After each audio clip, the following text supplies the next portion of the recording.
When the game Among Us absolutely blew up, YouTube, of course, went wild with it. But you know, alongside all the fun gameplay and memes, something weirder started to take over. A really deceptive kind of video started popping up everywhere. So today we're going to look at how this whole ecosystem of clickbait, fake streams, and even scams managed to pull in millions and millions of views. And really, it all kicks off with a question that tons of people, like this user on Reddit, were asking. They were looking at these channels with huge subscriber counts, and they just couldn't figure it out. How in the world did these creators get so big? Well, it was basically a gold rush. When the game was at its peak, this very specific formula just popped up.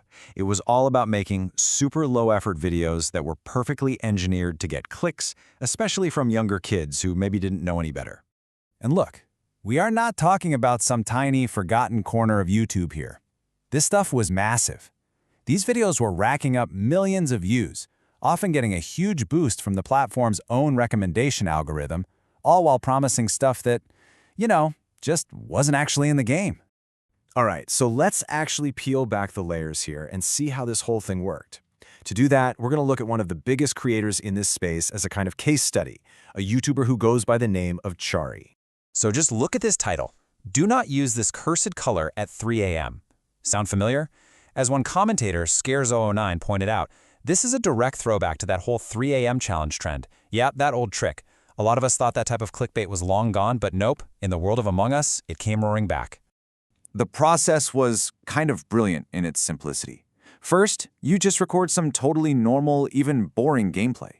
Then you just make up a spooky story about it. Maybe you saw a weird username or the game glitched for a second. Slap on some flashing lights, some generic spooky sounds, and then, and this is key, you end it on a cliffhanger, telling everyone to smash that like button to see what happens next. And the wildest part? It wasn't even a well-kept secret that it was all fake. This one Reddit user shared a story about actually running into Chari in a game. When they asked him why the tricks from his videos weren't working, Chari apparently just straight up admitted, there's something called faking it and editing. Okay, so faking stories in pre-recorded videos is one thing, but then the deception started to get way more technical. Some creators started using these elaborate tricks to make fake live streams that were fooling thousands of people in real time. Which, brings up a really simple, logical question that commentator Let's Not asked when he was looking into this.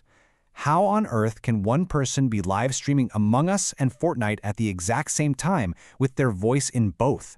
The short answer is, they can't. It's impossible. So here's the dead giveaway. A real streamer, they're talking to people in their chat, right? They're saying, hey, username 123, thanks for the follow. The fake streamers, well, they can't do that because they're just playing a video on a loop. So instead, they'll just shout generic stuff like, everybody spam F in the chat to make it seem like they're interacting. And to make these fake streams look even more real, they'd pull another trick out of the bag, view botting. This is where you use bots to pump up the viewer numbers.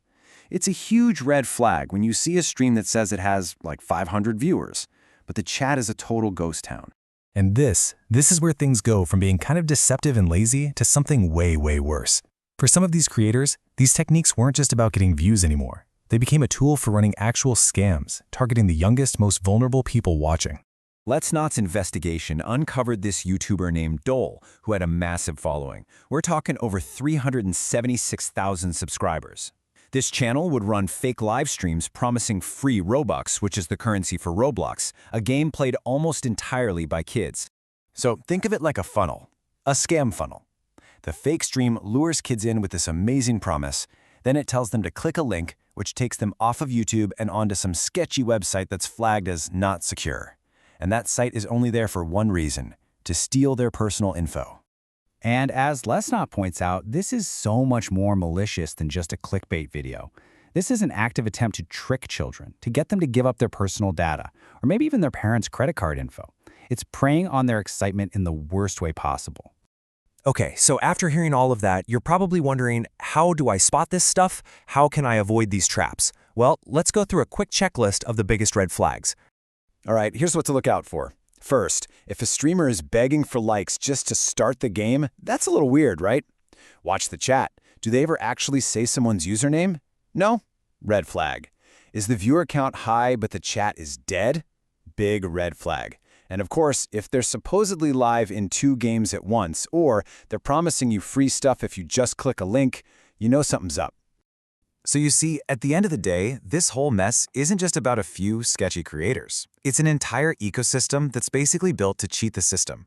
All these tactics, begging for likes, spamming the chat, crazy titles, they're designed to trigger the engagement metrics that the platform's algorithms are built to reward. And that really leaves us with one final, huge question, doesn't it? When content stops being about entertaining people and becomes all about manipulating an algorithm, whose job is it to protect the very real and very often very young audience watching on the other side of the screen?